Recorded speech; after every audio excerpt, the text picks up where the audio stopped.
Hello viewers, एक बार फिर आपका मेरे चैनल ध्यान इस तरह के कंप्यूटर क्लास में स्वागत है। आपके लिए आज मैं लेकर आया हूँ एक कंप्यूटर लैंग्वेज पाइथन। आज मैं आपको एल्गोरिथम, फ्लो चार्ट और उसकी पाइथन के इंस्टॉलेशन के बारे में बताऊंगा और इसके साथ में 2 प्रोग्रामों को रन करके भी दिखाऊंगा। चलिए शुरू करते हैं आज की क्लास पाइथन के साथ। एल्गोरिथम क्या होता है? To write a logical step by step method to solve the identified problem is called algorithm. Algorithm में हम क्या करते हैं, एक प्रोसेस करते हैं जिसमें स्टार्ट करके किस तरह से प्रोग्राम स्टार्ट होगा, क्या उसके लिए इनपुट चाहिए, क्या उसके लिए प्रोसेस चाहिए और किस तरह से उसका रिजल्टेंट आगे शो होगा। इसमें हम लोग नेचुरल लैंग्वेज और सीडो कोड और फ्लो चार्ट का यूज़ करते हैं। Algorithm can be presented by natural languages. हम उस पर ह्यूमन बीइंग की लैंग्वेज को भी यूज़ कर सकते हैं बताने के लिए कि किस तरह से एल्गोरिथम प्रोसेस करेगा, स्टेप बाय स्टेप मेथड, जिससे हम किसी प्रॉब्लम को सॉल्व कर सकते हैं। फ्लोचार्ट क्या होता है? फ्लोचार्ट इज़ ए ग्राफिकल और pictorial representation of an algorithm. जो हमने अभी आपको एल्गोरिथम बताया है उसमें किस तरह से हम उसे ग्राफिकल और सिंबॉलिक फॉर्म में रिप्रेजेंट करके बताएंगे, वो आपका फ्लो चार्ट में आता है। इसमें स्टेप बाय स्टेप आपको प्रोसेस करके बताएंगे। इसमें कौन हमारे सिंबल ये होंगे, ये हमारे सिंबल हैं। इसमें देखिए ओवल शेप है, पैरेललोग्राम है, रेक्टेंगल है, डायमंड है और एरो है। जो हमारा ये ओवल किस काम आता है, पैरेललोग्राम किस काम आता है, ये मैं आपको आगे नेक्स्ट स्लाइड में बताऊंगा किस तरह से होता है। ये ओवल हमारा किस तरह आता है, पैरेललोग्राम किस तरह से हमारा योग का, डायमंड में हमारा जो पैरेललोग्राम हो गया ये और रेक्टेंगल हो गया हमारा, ये हमारा पैरेललोग्राम है जो ऑरेंज कलर में है, और ये हमारा एरो है जो हमारा डायरेक्शन को, फ्लो को शो करता है। सिंबल दिए हुए इस पर ओवल हमारा किस काम आता है, हम स्टार्ट और स्टॉप करते हैं प्रोग्राम को फ्लो चार्ट में। पैरेललोग्राम हमारा होता है डिस्प्ले के लिए, इनपुट के लिए, 2 चीज़ों के लिए होता है।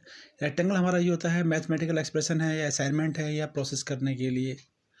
इसके बाद जो डायमंड हमारा है, डायमंड हमारा होता है कोई केस इसमें आ रहा है या कंडीशन आ रही है उसको चेक करने के लिए लूप के अंदर। और एरो हमारा ये होता है डायरेक्शन ऑफ फ्लो को बताने के लिए कि फ्लो चार्ट में फ्लो कहाँ होगा। इसके बाद आपको बता रहा हूँ मैं एल्गोरिथम। एक एल्गोरिथम है जिसमें हम पाई आर स्क्वायर यूज़ करेंगे एरिया निकालने के लिए। तो उसके लिए हमें स्टेप क्या करना होगा, पहला स्टेप हमारा होगा रीड रेडियस। रेडियस को हम रीड करेंगे, रीड करने के बाद हम कैलकुलेट करेंगे, हम फॉर्मूला लगा करके पाई आर स्क्वायर। तो इस फॉर्मूले से रिजल्ट हमारा स्टोर होगा और वो रिजल्ट स्टोर होने के बाद प्रिंट एरिया स्टेप 3 में हमारा एरिया को क्या करेंगे, हम डिस्प्ले कर देंगे। फ्लो चार्ट को हम इसी रूप में देखें तो हम क्या बताएंगे, स्टार्ट से स्टार्ट करेंगे। पहले इनपुट के अंदर हम क्या करेंगे, इनपुट लेंगे रेडियस को, एरिया के अंदर कैलकुलेट करेंगे।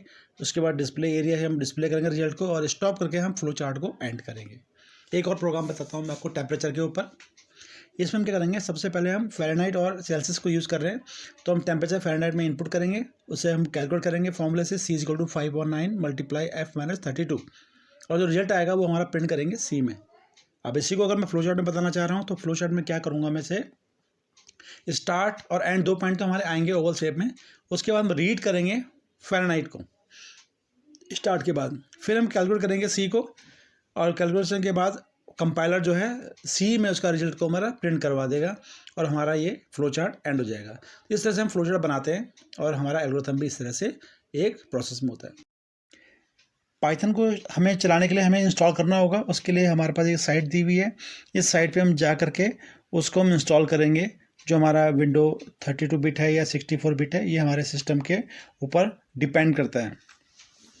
तो फिलहाल ये हमारा विंडो 11 है जिसमें मैंने 64 बिट का इंस्टॉल किया हुआ है पाइथन।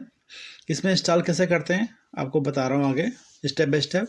इस तरह से हम इंस्टॉल करने के बाद नेक्स्ट ऑप्शन लेंगे, सबको चेक कर देंगे, पॉइंट देख रहे होंगे आप यहाँ पे। उसके बाद हम एडवांस ऑप्शन में जाके सबको चेक करेंगे और ब्राउज करेंगे हमें लोकेशन में कहाँ पे रखना है अपना पाइथन का exe फाइल।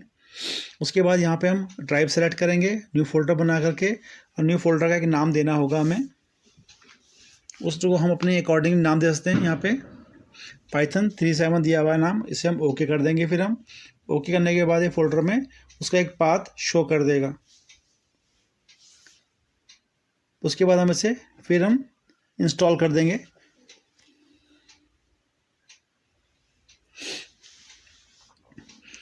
इंस्टॉल करने के बाद इसका प्रोसेस चलेगा और प्रोसेस कंप्लीट होने के बाद सेटअप जब प्रोग्रेस करेगा पूरा तो डेस्कटॉप में एक आइकन बन के आ जाएगा हमारे पास। उस आइकन को मैं आपको बता देता हूँ अभी। इस तरह का आइकन होता है ये हमारा, जो मैंने रेक्टेंगल शेप में बनाया हुआ है, आइडियली लिखा हुआ है।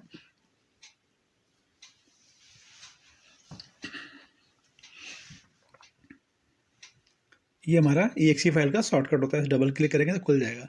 अभी हमारे दो पार्ट होते हैं हमारे इसमें, एक होता है इंटरेक्टिव मोड, एक होता है स्क्रिप्ट मोड। जो इंटरेक्टिव मोड होता है उसको हम कहते हैं आइडियली मोड, और यहाँ पे आपको दिखाई दे रहे होंगे ये लेस देन सिंगल 3, इसे हम बोलते हैं कमांड प्रॉम्प्ट। ये कमांड प्रॉम्प्ट दिख रहा होगा 4+6, हमने जब ऐड किया 10 दिखा रहा है यहाँ पे लास्ट में, नीचे 3 एरो दिखा रहा है इसके नीचे आके।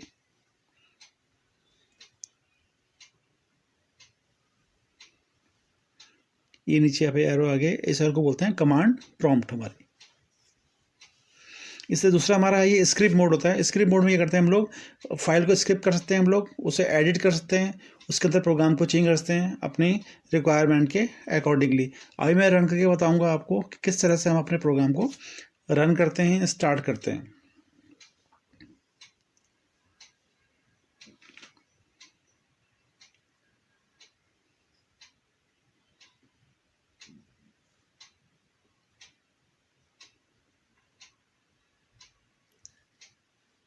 मैं इसे मिनिमाइज कर देता हूँ। ये मैं डबल क्लिक करूँगा, जो मेरा ये EXE फाइल है हमारा पाइथन का।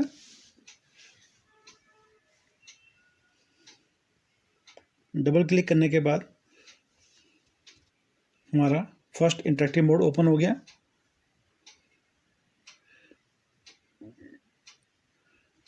इस पर हम इंटरेक्टिव करने के लिए हम OS के साथ इंटरेक्टिव होते हैं। अगर मेरे को कुछ ऐड करना है तो मैं सीधा एक फॉर्मूला लिखूंगा, एंटर मारूंगा और वो आंसर उसका आ जाएगा।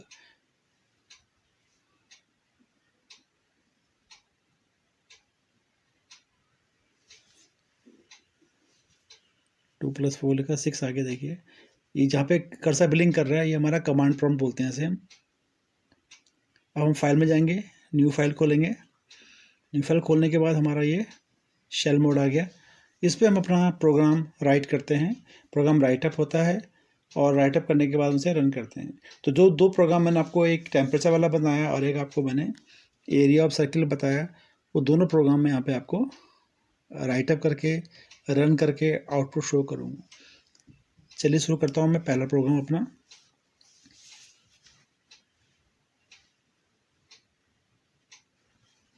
उसके लिए मैं कोड लिखेंगे। मैंने जो रेडियस है, रेडियस हमारा एक वेरिएबल है, तो हम इसे R भी लिख सकते हैं। तो मैंने RAD से इसे रिप्रेजेंट किया है रेडियस को, RAD।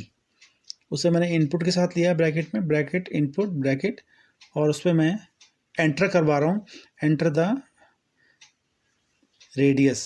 तो इससे हम रेडियस की वैल्यू को इनपुट कराएंगे हम। और रेडियस के लिए हमने वेरिएबल क्या यूज़ किया है, RAD। अब मैं जो फॉर्मूला हमारा क्या होता है, area is equal to πr² होता है। तो मैंने एरिया को AR से रिप्रेजेंट किया हुआ है, और पाई की वैल्यू हमें पता है 3.14 कांस्टेंट होती है, multiply radius into radius. Radius को मैंने क्या लिखा है यहाँ पे, RAD। तो RAD मल्टीप्लाई RAD लिख दिया मैंने उसे। उसके बाद मैं उसे प्रिंट कराऊंगा। प्रिंट हमें क्या कराना है, एरिया कराना है। तो प्रिंट कमांड लिखा, print PRINT bracket double quote लगाया मैंने, फिर मैं लिखा the area is equal to, अब मैं यहाँ पे आगे स्पेस देके डबल कोट बंद करूँगा, कॉमा लगाऊंगा, और AR। मैंने AR क्यों लिया है, क्योंकि हमारे एरिया की वैल्यू जो है वो AR में स्टोर होगी। ये मेरा प्रोग्राम बन गया, एरिया ऑफ सर्किल। अब मैं रन करूँगा इसे। रन करेंगे जब हम, सबसे पहले इसे रन करने के बाद ये पूछेगा सेव करने के लिए, तो मैं इसे सेव करूँगा, ओके लिखूँगा। ओके करने के बाद ये नाम पूछता है, तो आप अपनी फाइल का प्रोग्राम के अकॉर्डिंगली कोई नाम दे सकते हैं।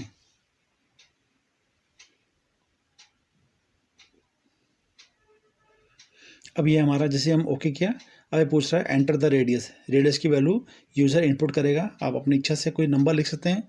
मैंने यहाँ पे 42 लिखा, एंटर मारा। देखिए एरर आ गया ये। अभी एरर क्यों आया, ये एरर पढ़ के पता लगेगा हमें यहाँ पे कि हमारा जो एरर है, जब हमने इनपुट कराया वहाँ पे, तो इनपुट हमने नंबर तो लिख दिया लेकिन उसे शो नहीं किया डेटा टाइप क्या है उसका। तो मैंने यहाँ पे क्या लिखा है, इनपुट लिखा हुआ है, इनपुट से पहले कोई लिखा ही नहीं है, तो मुझे वहाँ पे बताना पड़ेगा फ्लोट है, क्योंकि हम 3.14 ले रहे हैं फ्लोट अगर कोई नंबर से मल्टीप्लाई होगा तो फ्लोट होगा, इसलिए मैंने उसे फ्लोट लिख दिया। अब दोबारा से वो पूछ रहा है एंटर द रेडियस, मैं दोबारा से वही 42 वैल्यू डालता हूँ। अब की बार देखिए इसका आंसर आ गया 5538 ये हमारा इसका आंसर हो गया एरिया का। अब मैं दूसरा प्रोग्राम जो आपको मैंने बताया था टेम्परेचर का, इसको मैं रिप्लेस करता हूँ और दूसरे प्रोग्राम को यहाँ पे राइट अप करता हूँ।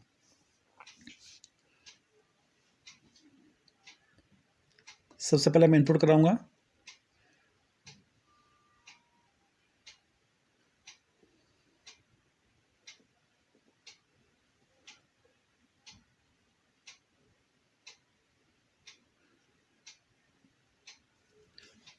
जो फ़ारेनहाइट की वैल्यू है उसको मैं इनपुट करा रहा हूँ, क्योंकि सेल्सियस और फ़ारेनहाइट हमारे दो फॉर्मूले होते हैं, फॉर्मूले में फ़ारेनहाइट भी यूज़ होगा और सेल्सियस भी।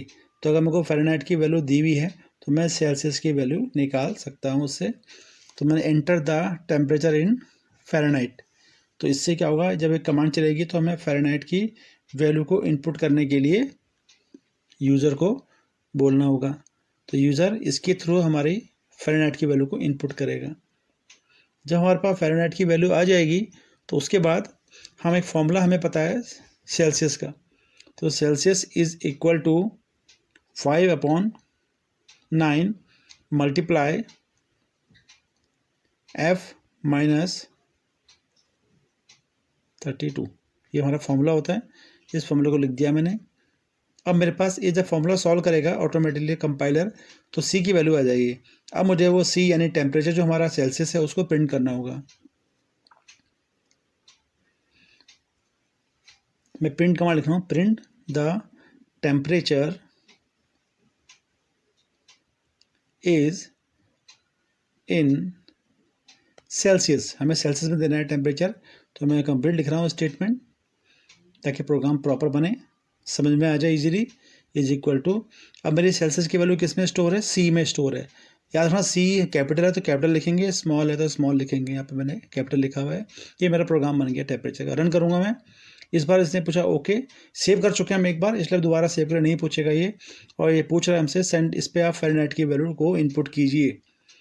अब जैसे ही मैंने फ़ारेनहाइट की इनपुट डाली तो सेल्सियस की वैल्यू हमारे पास शो कर देता है वो। इस तरह से हमारा ये प्रोग्राम कंप्लीट हो गया।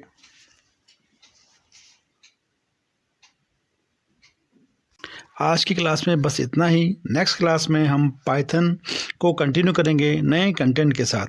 आपको आज का वीडियो कैसा लगा मुझे कमेंट करके ज़रूर बताइएगा और मेरे चैनल को सब्सक्राइब और लाइक ज़रूर कीजिएगा। Thank you very much.